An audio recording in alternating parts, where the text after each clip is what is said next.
Hello everyone, আমি অঙ্কিতা আবারও চলে এসেছি নতুন একটা মিনি ব্লগ নিয়ে। বলো তো এগুলো গাছে কি ঝুলছে? তোমরা এতক্ষণে গেস করিয়ে নিয়েছো আমি জানি। আর আমের সাইজগুলো দেখেছো তো, বেশ বড় বড় হয়েছে, কিন্তু এটা কিন্তু আমাদের বাড়িরই গাছ। আর অনেক দিন ধরেই ভাবছিলাম জানো তো আম মাখা খাবো, কিন্তু সময় সুযোগ কোনোটাই হচ্ছিল না। কিন্তু আজ দুপুরে বেশ একটা গরম দেওয়াতে সবাই মিলে ভাবলাম আম চানা খাবো।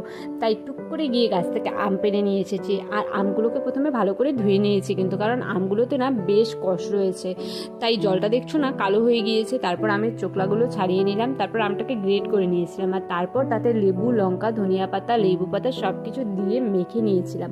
আর তারপর ভাবলাম যে আজকে কলা পাতাতেই খাওয়া যাক। তারপর একটা কলা গাছ থেকে কলা পাতা ছিঁড়ে নিয়ে এসেছিলাম, আর সেই কলা পাতা দিয়ে ওরা আমচানা খাওয়ার আনন্দে নাচানাচি শুরু করে দিয়েছে, সেটা আলাদা ব্যাপার।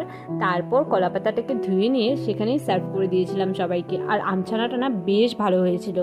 তোমরা কে কে আমছানা খেয়েছো কমেন্টে জানিও, কিন্তু দেখা হবে অন্য কোনো একটা মিনি ব্লগে।